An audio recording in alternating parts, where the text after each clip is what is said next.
नमस्कार दोस्तों, स्वागत है आपका डेली न्यूज़ एनालिसिस में। This video series is presented to you by Ethic IAS. इसके अंदर हम आपके लिए डेली करंट अफेयर्स लेकर आए हैं जो आपके यूपीएससी और स्टेट एग्जामिनेशंस के लिए बेनिफिशियल रहेंगे। आज है 26 अगस्त 2022 और आज हम करने वाले हैं 3 न्यूज़ का एनालिसिस। सबसे पहली न्यूज़ हमारे पॉलिटी के टॉपिक से संबंधित है जो है ऑफिस ऑफ प्रॉफिट, जो हमारे जीएस के सेकंड पेपर को टारगेट करेगी। जो हमारी थर्ड न्यूज़ है वो एक लेख के बारे में है जीएस के फर्स्ट पेपर को टारगेट करते हुए, जो हमारे इंडियन कल्चर से संबंधित है। थर्ड न्यूज़ हमारी जॉइंट रिवर कमीशन के बारे में है, जो इंडिया और बांग्लादेश के बीच में अभी एक मीटिंग हुई है जो जीएस के सेकंड पेपर को टारगेट करती है। वीडियो में आगे बढ़ने से पहले मैं आपसे रिक्वेस्ट करूंगा कि आप इस वीडियो को शेयर कीजिए, लाइक कीजिए और चैनल को सब्सक्राइब कीजिए। बेल आइकन जरूर दबाइए ताकि जैसे ही वीडियो ऑनलाइन आती है, अपडेट होती है, आप अपने करंट अफेयर्स के सेक्शन को मिस ना करें। पहली न्यूज़ के बारे में जब हम बात करते हैं, झारखंड के चीफ मिनिस्टर हेमंत सोरेन जी के ऊपर एलिगेशन लगे हैं कि उन्होंने पद का दुरुपयोग करते हुए खुद को फाइनेंशियल बेनिफिट पहुंचाया है। जो ऑफिस ऑफ प्रॉफिट का एक एलिगेशन है जिसके अंदर इलेक्शन कमीशन ऑफ इंडिया ने अपना डिसीजन चीफ मिनिस्टर, वहाँ के जो गवर्नर हैं, उन्हें भेज दिया है। लेकिन अभी चीफ मिनिस्टर ऑफिस का कहना है कि उनके पास कोई कम्युनिकेशन नहीं है, ना ही इलेक्शन कमीशन ऑफ इंडिया की तरफ से और ना ही गवर्नर्स ऑफिस की तरफ से। अब हम ये जानते हैं कि ये ऑफिस ऑफ प्रॉफिट होता क्या है। देखिए, ऑफिस ऑफ प्रॉफिट के अंदर ये कहा जाता है कि जो भी हमारे एमपी हैं या एमएलए हैं, जो मिनिस्टर्स हैं, जो पदाधिकारी हैं, वो कोई भी ऐसा पद का उपयोग नहीं कर सकते जिससे उन्हें खुद का पर्सनल बेनिफिट हो सके। वो पर्सनल बेनिफिट फाइनेंशियल भी हो सकता है या पद का दुरुपयोग करते हुए वो खुद के लिए कोई एडवांटेज या कोई बेनिफिट अगर ले लेते हैं। जैसे अभी हेमंत सोरेन जी के ऊपर जो एलिगेशन लगे हैं उसका कारण ये है कि ये कंप्लेंट बीजेपी ने की थी और उन्होंने बीजेपी ने कहा है कि उन्होंने जो फ़िलहाल हमारे चीफ मिनिस्टर हैं वो फ़िलहाल माइंस मिनिस्ट्री को उन्होंने अपने पास रखा हुआ है और इस माइंस मिनिस्ट्री को अपने पास रखते हुए एक माइनिंग लीज उन्होंने अपने आप को खुद को अलोकेट की है। इस बेसिस पे उनके ऊपर ये ऑफिस ऑफ प्रॉफिट का एलिगेशन लगा है। भारतीय संविधान में इसकी कोई पर्टिकुलर डेफिनेशन नहीं दी गई है ऑफिस ऑफ प्रॉफिट के बारे में। हाँ, ये कहा गया है कि जो हमारे एमपी है और एमएलए हैं वो बार्ड हैं, वो इस पद का दुरुपयोग नहीं कर सकते खुद को कोई भी फाइनेंशियल बेनिफिट पहुंचाने में। ये हमारे अंडर एमपी और एमएलएस के लिए ये हमारे आर्टिकल 1021 में और 191 में कॉन्स्टिट्यूशन में साफ कहा गया है। उसी के बाद अंडर ये जो रिप्रेजेंटेशन है, रिप्रेजेंटेशन ऑफ पीपल एक्ट, इसके अंदर ये कहा गया है कि अगर आप इस तरह का कोई दुरुपयोग करते हैं तो आपको डिस्क्वालीफाई किया जा सकता है। अब ये फैसला कौन लेगा? ये फैसला वहाँ के गवर्नर लेंगे जो है श्री रमेश बाइस जी। अब देखिए, डिस्क्वालिफिकेशन के क्राइटेरिया क्या क्या हो सकते हैं। सबसे पहला, अगर आप ऑफिस ऑफ प्रॉफिट होल्ड करते हैं या इस तरह का कोई दुरुपयोग करते हैं और इसके अंदर आप चाहे एमपी हैं, एमएलए हैं या फिर एमएलसी हैं, आप चाहे सेंट्रल गवर्नमेंट से हैं या आप स्टेट गवर्नमेंट से हैं, ये सभी के लिए बराबर लागू होता है।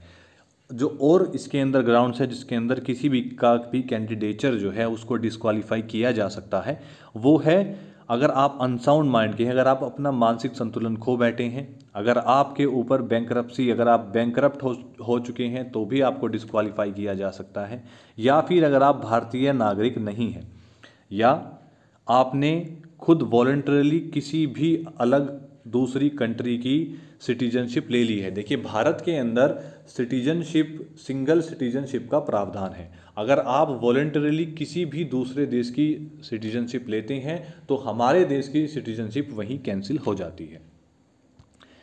अब इसके अंदर एक रिप्रेजेंटेशन ऑफ पीपल एक्ट 1951 आता है जिसके जो पार्लियामेंट ने, जिसके अंदर कुछ एडिशनल डिस्क्वालिफिकेशंस के बारे में बताया गया है कि अगर आप इन चीज़ों में भी प्रलोभन पाए जाते हैं और आपका इन्वॉल्वमेंट पाया जाता है तो भी आपको डिस्क्वालीफाई किया जा सकता है। अब वो क्या क्या हो सकते हैं? वो हैं जैसे अगर आप इलेक्शन के किसी भी करप्ट प्रैक्टिस में इन्वॉल्व पाए जाते हैं तो भी आपका जो कैंडिडेचर है उसको डिस्क्वालीफाई किया जा सकता है। कोई भी इम्प्रिजनमेंट अगर आपको होता है 2 या 2 से ज़्यादा सालों का, तो आपका जो कैंडिडेचर है उसको डिस्क्वालीफाई किया जा सकता है। इलेक्शन कमीशन के अंदर जो खर्चा होता है उसके बारे में आपको एक अकाउंट लॉन्च करना रहता है। वो अकाउंट लॉन्च अगर आप टाइम से नहीं कर पाए तो भी आप डिस्क्वालीफाई किए जा सकते हैं। और ऑफिस ऑफ प्रॉफिट के बारे में जैसे कहा गया है कि अगर आप कोई भी गवर्नमेंट कॉन्ट्रैक्ट या वर्क और सर्विस के अंदर इंटरेस्टेड रह के अपने पद पर रहते हुए कोई भी वर्क अपने अंडर में लेते हैं, खुद को अलोकेट करते हैं या कोई सर्विस खुद के लिए अलोकेट करते हैं तो भी आपको डिस्क्वालीफाई किया जा सकता है।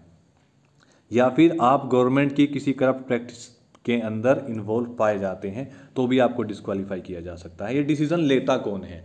देखिए, अगर बात की जाती है मेंबर ऑफ पार्लियामेंट की तो ये डिसीजन प्रेसिडेंट के हाथ में होता है। और अगर एमएलए की बात की जाए स्टेट असेंबली की तो ये डिसीजन गवर्नर के हाथ में रहता है। इलेक्शन कमीशन से उनकी ओपिनियन ली जाती है, इलेक्शन कमीशन से भी पूछा जाता है। अब इस एलिगेशन के अंदर झारखंड में अभी तक गवर्नर ने चीफ मिनिस्टर को समन नहीं किया है। अब देखिए, इस टॉपिक से संबंधित अब हमारे लिए क्या क्या इंपॉर्टेंट हो जाता है। हमारे लिए इंपॉर्टेंट हो जाता है कि कहाँ कहाँ इलेक्शन कमीशन के बारे में इंपॉर्टेंट हो जाता है। जो रिप्रेजेंटेशन ऑफ पीपल एक्ट है ये हमारे लिए इम्पोर्टेंट हो जाता है।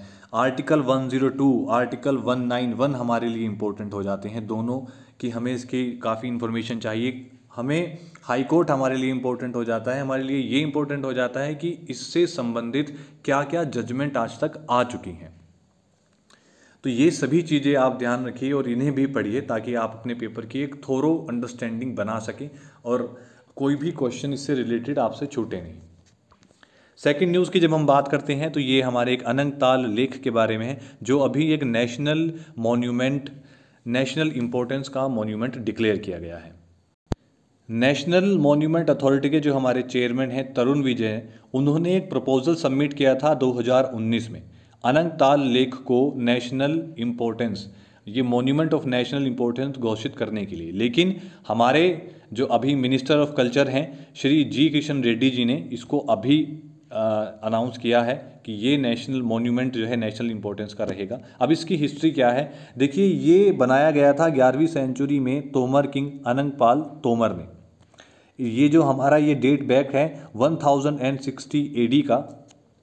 इसकी लोकेशन है न्यू दिल्ली में। ये कुतुब मीनार कॉम्प्लेक्स से नॉर्थ वेस्ट की दूरी पर है, मात्र 500 मीटर, और जोगमाया टेम्पल के नॉर्थ में स्थित है। ये आर्कियोलॉजिकल, ये जो आप ये फ़ोटो देख रहे हैं इस फोटो के अंदर ही ये वो अनंगताल लेक है जो अभी national monument, national importance monument घोषित किया गया है। आर्कियोलॉजिकल सर्वे ऑफ इंडिया जो है अब वो यहाँ पर जो कंस्ट्रक्शन एक्टिविटी है या जो भी इसका प्रोटेक्शन रहेगा वो ASI के अंडर रहेगा। एंशिएंट मॉन्यूमेंट क्या रहता है, किसे एंशिएंट मॉन्यूमेंट घोषित किया जा सकता है? देखिए, कोई भी स्ट्रक्चर, कोई भी मॉन्यूमेंट या कोई भी ट्यूमिलस या इंटरमिटेंट का मतलब होता है कोई भी दफन चीज़, कोई गुफा है, कोई रॉक पे बना हुआ स्कल्पचर है या हाथों से बनाई हुई कोई मूर्ति है जिसका कोई हिस्टोरिकल फैक्ट है जो हिस्ट्री से जुड़ी हुई है, या कोई आर्टिस्टिक इंटरेस्ट है जो हमारी हिस्ट्री से संबंधित है। 100 साल से पुरानी वो कम से कम होनी चाहिए। अब इसके अंदर, इस मॉन्यूमेंट के अंदर क्या क्या आते हैं? जो रिमेन्स हैं, जो उस मॉन्यूमेंट के बचे हुए रिमेन्स हैं वो सभी आएंगे, क्योंकि आपने देखा होगा जितनी भी पुराने मॉन्यूमेंट्स हैं अब वो सिर्फ टुकड़ों में बची हुई हैं। बहुत कम मॉन्यूमेंट है जो पूरी संरक्षित है। उसकी पूरी जो साइट है वो एंशिएंट मॉन्यूमेंट के अंडर में आएगी। वो ज़मीन का वो हिस्सा जिसकी हमें रिक्वायरमेंट है उसकी फेंसिंग करने के लिए, उसको कवर करने के लिए, और अगर हम जो हमारा ASI है वो वहाँ पर और भी किसी और सर्च करता है या वहाँ पर अगर वो जांच पड़ताल करते हैं, मिट्टी खोदते हैं, तो उस चीज़ के लिए उन्हें उस पूरे एरिया को कवर करना रहता है, कन्वीनियंट इंस्पेक्शन के लिए उस पूरे एंशिएंट मॉन्यूमेंट का। और इसको जो प्रिजर्व करेगा वो हमारा ASI करेगा। अब इसके अंदर जो हमारी इम्पोर्टेंट चीज़ें आ जाती हैं वो कहीं ना कहीं वो सबसे पहली ASI यहाँ से हमारा इम्पोर्टेंट हो जाता है, नेशनल मॉन्यूमेंट्स इम्पोर्टेंट हो जाते हैं, अनंगपाल तोमर के बारे में पढ़ना हमारे लिए इम्पोर्टेंट हो जाता है क्योंकि कहीं ना कहीं इससे भी क्वेश्चन पूछा जा सकता है। तीसरी न्यूज़ के बारे में हम बात करते हैं तो भारत और बांग्लादेश के बीच में एक जॉइंट रिवर कमीशन की मीटिंग अभी हुई है जो 38th मीटिंग है। और ये जो मीटिंग हुई है ये रिवर से संबंधित है। इसमें गंगा के बारे में, तीस्ता के बारे में और काफ़ी और रिवर्स हैं जिनके बारे में बातचीत की गई है। मेन हाइलाइट्स जो हैं इस मीटिंग के वो हैं हमारे पास। इसके अंदर एक मेमोरेंडम ऑफ अंडरस्टैंडिंग जो है वो फाइनलाइज किया गया है कुशियाना रिवर के वाटर को शेयर करने के लिए। दूसरा, एक वाटर इनटेक पॉइंट जो है उसकी डिज़ाइन और उसकी लोकेशन फाइनलाइज की गई है फैनी रिवर पर, ताकि त्रिपुरा के सबरूम टाउन को वाटर प्रोवाइड करवाया जा सके, वहाँ की जो वाटर नीड्स है उसको पूरा किया जा सके। इसी के साथ साथ भारत और बांग्लादेश ने फ्लड रिलेटेड डेटा के बारे में और उसकी इंफॉर्मेशन के बारे में भी डिस्कस किया है। रिवर बैंक के प्रोटेक्शन के बारे में, जो उनका जो बेसिन का मैनेजमेंट है उसको वो कैसे करना है, और भारत में जो रिवर इंटरलिंकिंग प्रोजेक्ट चल रहा है उसके बारे में भी डिस्कशन हुआ है। देखिए, इसका एक जो इम्पोर्टेंट कोऑपरेशन है वो ये है कि भारत बांग्लादेश को असिस्ट कर रहा है real time flood data provide करवाने में। अब ये रियल टाइम फ्लड डेटा क्या है और ये कैसे मदद करता है?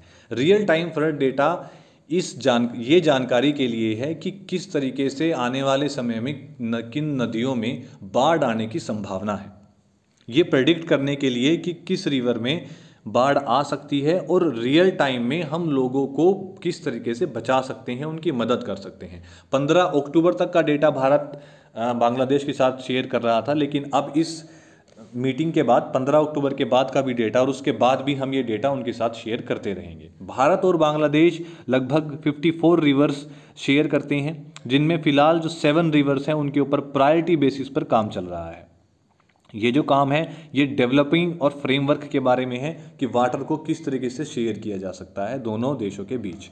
ये जो जॉइंट रिवर कमीशन है ये कॉन्स्टिट्यूट किया गया था 1972 में, दोनों देशों के म्यूचुअल इंटरेस्ट को ध्यान में रखते हुए।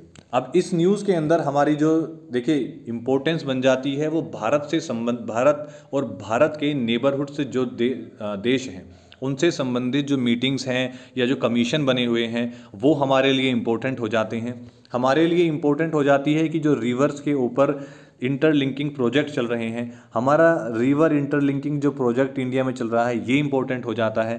ये जो हम असिस्ट कर रहे हैं बांग्लादेश को रियल टाइम फ्लड डेटा के बारे में, ये इम्पोर्टेंट हो जाता है। इम्पोर्टेंट ये भी हो जाता है कि और क्या क्या चीज़ें हम असिस्ट कर रहे हैं भारत बांग्लादेश के साथ। तो अभी that is all for today.